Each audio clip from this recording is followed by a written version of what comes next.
We're at the Cellar in Southampton with Xan Phillips, broadcaster and unsigned music champion, and we're going to have a catch up and find out a bit about what he's up to at the moment. Okay, you started the nights here at the Cellar in May, so how have they been going and what are you doing with them next?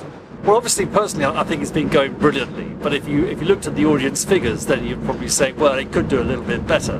But it's a great opportunity to get new music out, and it's also a fantastic opportunity to meet people. I've made more contacts in the last 5 months, 6 months than I've had in the 2 or 3 years beforehand. Perfect opportunity for people to meet. It's been delighted to see the promoters and managers and bands who've held their meetings down here.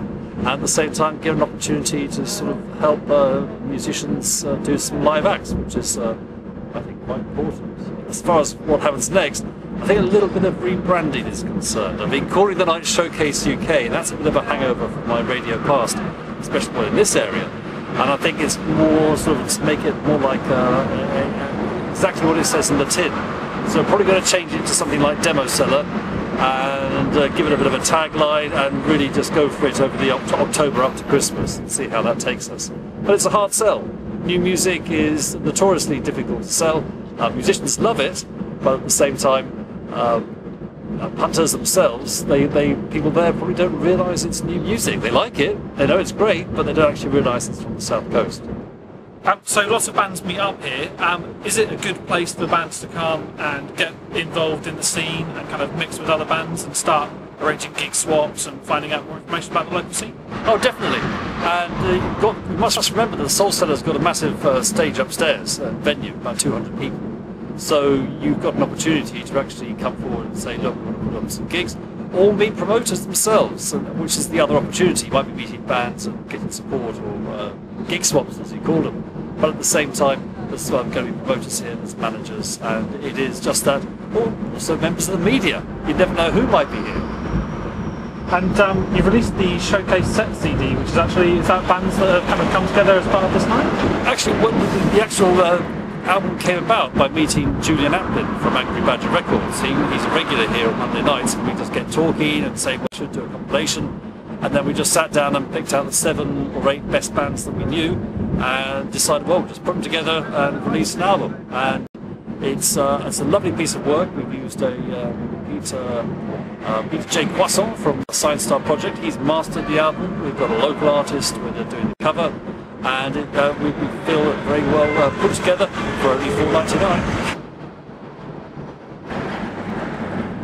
You've also been found on Amazing Radio recently. In the past couple of weeks, I noticed that you've started doing a slot on there. Yeah, Amazing Radio is fantastic. I can't speak highly enough of the concept. They've had amazing tunes for the last 2 years. A website with about 22,000 unsigned musicians on it, or songs rather, not musicians, 22,000 songs. And about 2 or 3 months ago, they were asked to create a radio station on a DAB channel. So it's National DAB Radio, digital broadcasting, and it is 24 hours a day, unsigned music. So they did a call out for presenters, and naturally I went, oh yeah, come here, me, you know, I love unsigned music.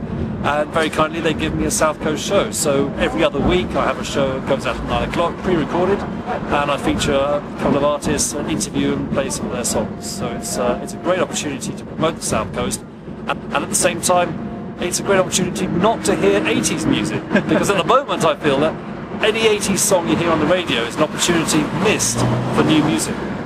You recently set up Music in the City in Southampton. Can you tell us a bit more about that? Very kind of you to say that I set it up, but I'm actually just the project coordinator. It was actually set up by Councillor Linda Norris, or at least we should say initiated. And then with her enthusiasm, she got a lot of people within the council excited, people outside the council excited, and together it sort of came into this day which we had on Saturday, September the 12th, where we had 6 unusual venues in Southampton, and we were able to put a load of musicians inside them. So for example, Southampton Central Railway Station, we had a Barber's Chorus, but also a group playing bluegrass music. Meanwhile, down at Quilter's Vault, which is a very old building close to the docks, we had Brian Hooper, who's a folk musician from Southampton, been around for 30 years, one of the few people who actually write songs about Southampton. And he was in there as a host. We put a load of other musicians in there, and it was generally 3 hours, 4 hours of music within the city. And it's sort of trying to wake up Southampton yet again to the idea of music, not necessarily new music, some of it's folk songs, really old, but at the same time just saying, look, hey, you've got a fantastic selection of musicians in the city, here they are playing for you in strange places, have a listen, get excited about 2010, and we hope to have a much bigger festival. So it's a warm-up for a show next year? Yes. Hopefully, let's say within 5 years it becomes as big as the Edinburgh Festival, where you go to Edinburgh and you can go walk down the street, there might be a play in that shop, might be a play over there, people handing you flyers. In that respect, in 5 years' time, you should be able to walk through Southampton during the end of September and not miss an opportunity to hear music.